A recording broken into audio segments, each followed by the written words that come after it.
Hi, my name is Joey Gasnick with USDA Wildlife Services in Colorado. I'm going to be doing a video today that demonstrates two things. Number one, how to identify the sex of a beaver with 100% certainty. And the other is to identify through placental scarring evaluation the approximate number of offspring a beaver has had, which will in turn help you determine approximately how many beavers you have in a colony.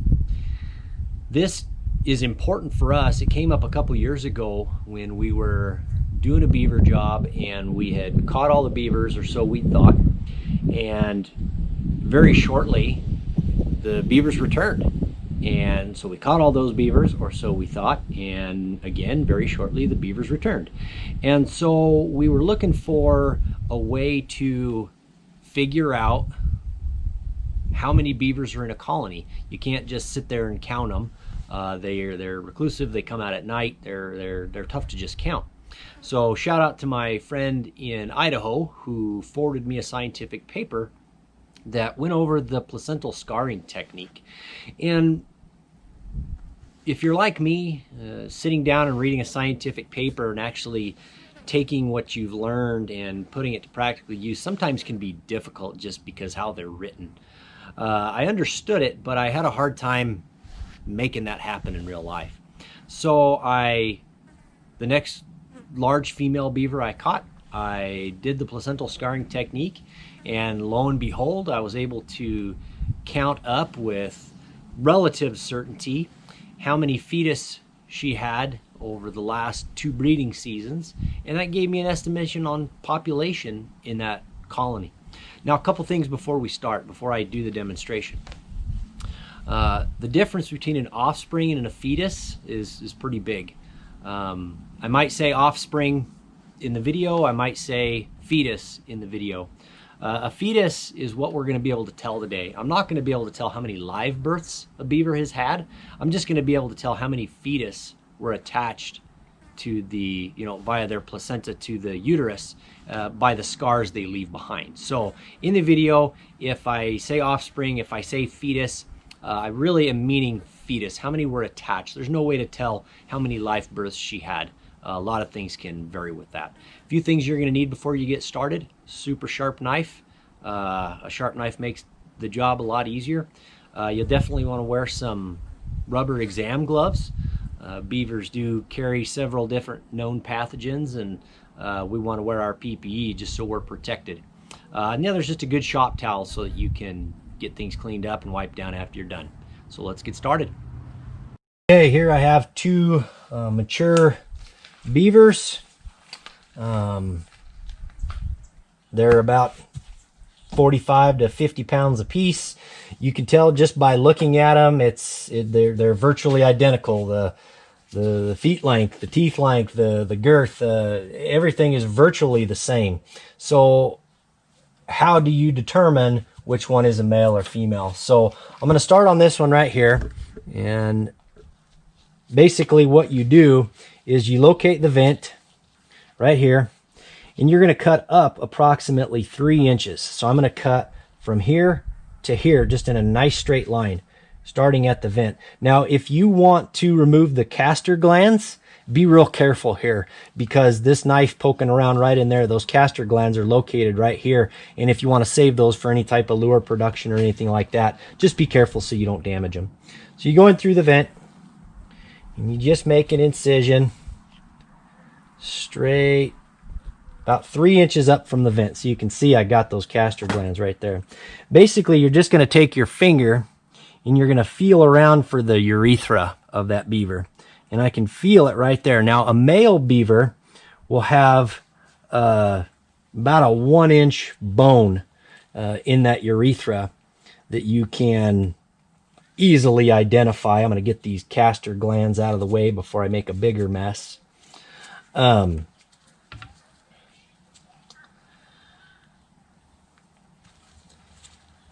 just want to get these out of the way.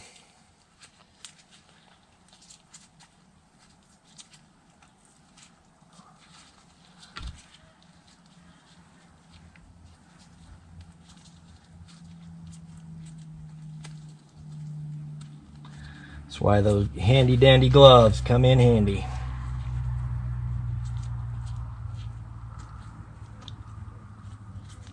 Okay, I can kind of work around those castor glands now. So I'm going to feel in there for the urethra, and I can feel it right there. It's kind of a, make this a little bit bigger. It's kind of a little tube that comes out of the abdomen right there. Right there. And what I'm doing is I'm feeling around for that bone right there. You can see it right there between my fingers. And if there was a big bone in there, it would be very pronounced. I would be able to see it real easy. And so I don't have that bone at all. So I'm very confident that this is a female. And that this could possibly be the breeding female in the colony. You can see it a little bit better right there. There's the urethra. That's what I'm looking for right there. So this is a female. Okay, so I got another one here. We're going to determine the sex. Going to start at the vent. Going to make about a 3-inch cut. Right up, you'll feel that pelvis bone right there. I'm going to cut about from the vent to that pelvis bone. Nice straight. Remember to be careful of those castor glands.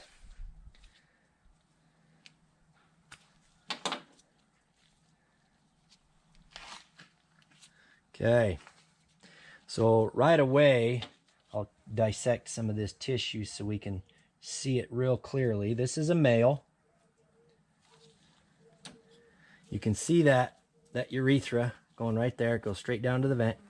And then I can really feel that bone. It's really pronounced. I can feel it in there. You feel it in that tissue.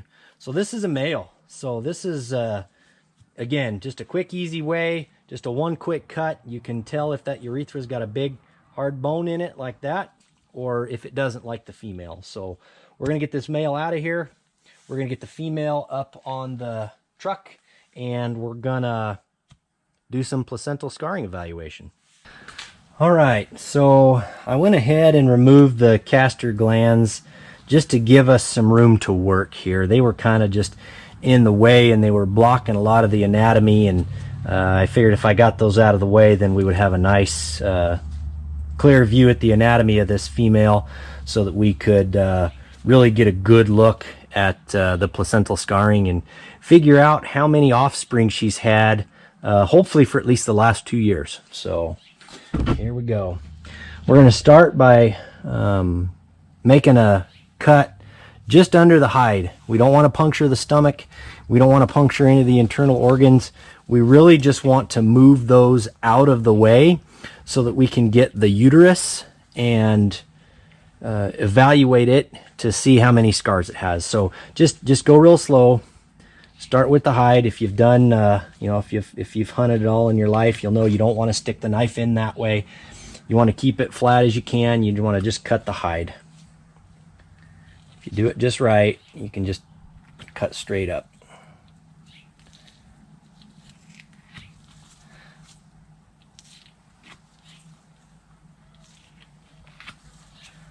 Then I'm just going to peel this hide back a little bit. And again, I'm going to be real careful of those internal organs in that stomach cavity.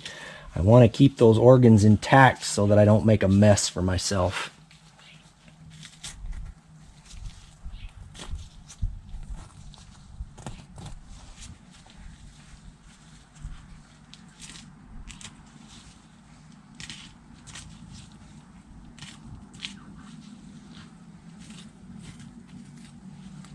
The better view I can get, the easier my job's going to be, and the cleaner you can keep this project, the cleaner it's going to be.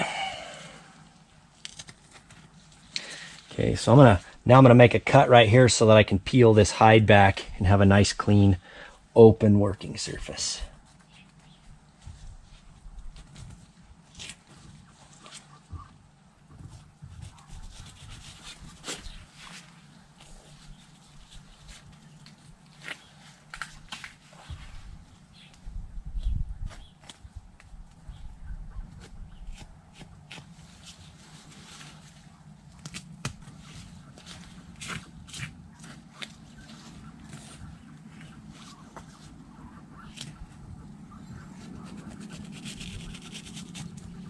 There we go. You can see I've got the abdominal wall nice and exposed.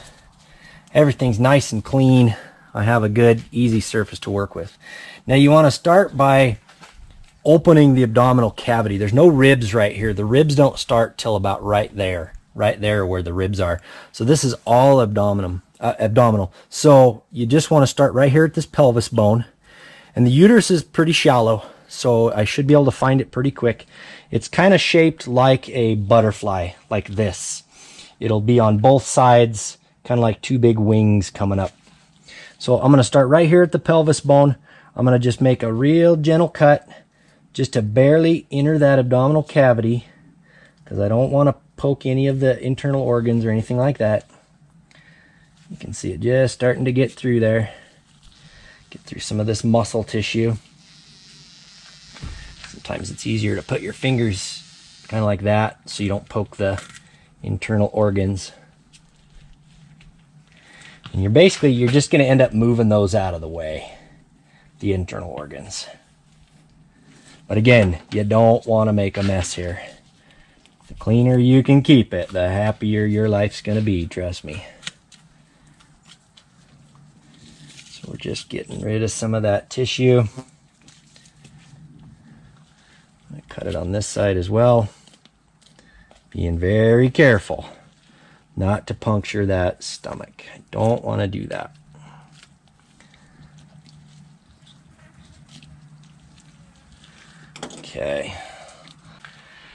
Okay, so I've got the colon and the stomach.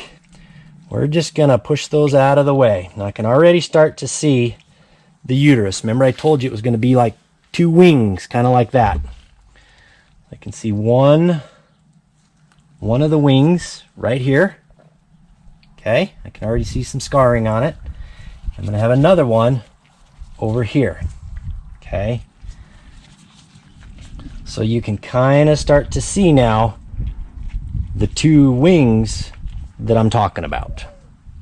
Here's a slightly different camera angle.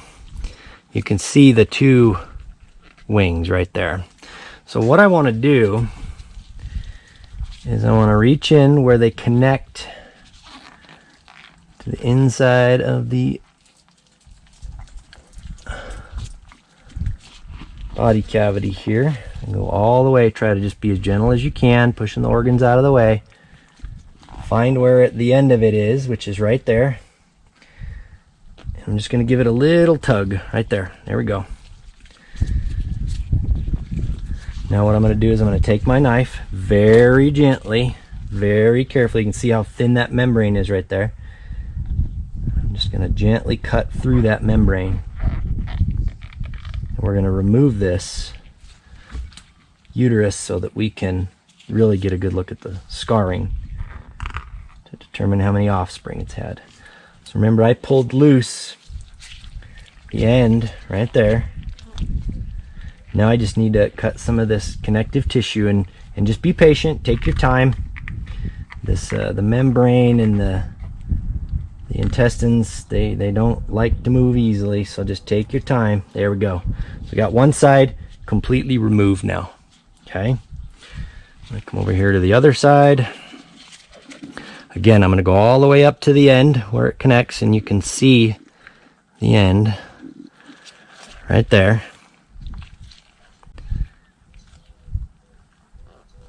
Just real gently. Just going to give that a little tug just to break that connective tissue. Okay, let's make a little cut there. There we go. There we go. Okay, now I got to get this connective tissue right down here cut, just like I did on the other side. But do it very, very, very gently so you don't puncture those internal organs. If you do, it's just going to make a mess, and it's a big mess. So now you can see I've got the two wings, so to speak, exposed. Now I'm gonna separate the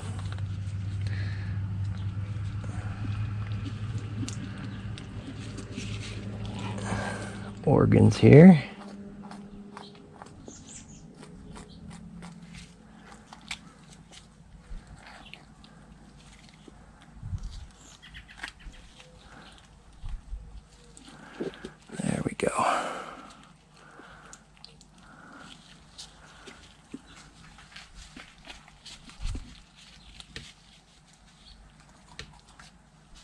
And I'm just getting this organ out of the way so that I can get the whole uterus, cervix, and everything.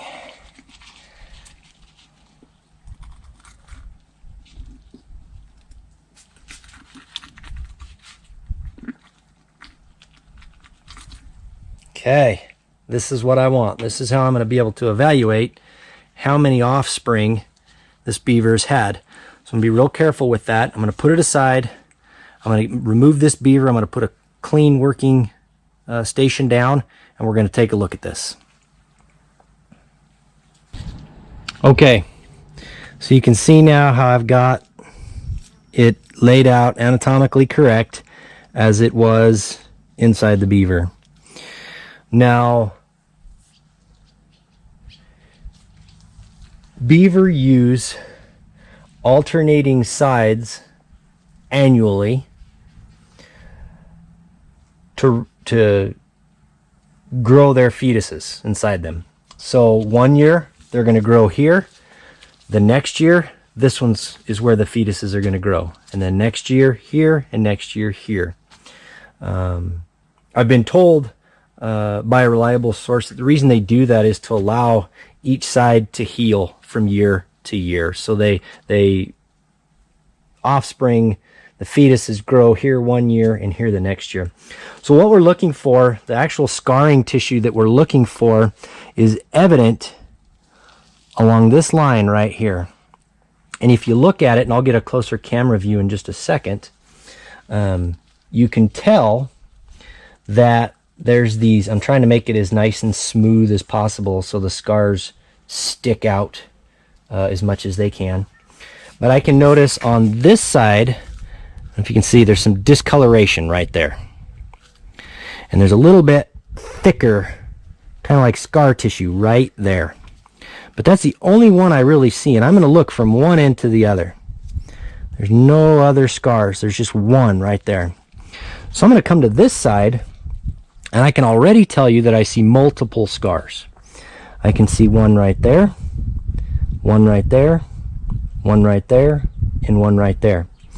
These scars are a lot more pronounced than this one here. This one is in a more advanced stage of healing. These ones have not quite progressed as far as that one. So I'm going to say that 2 springs ago, she had 1 offspring.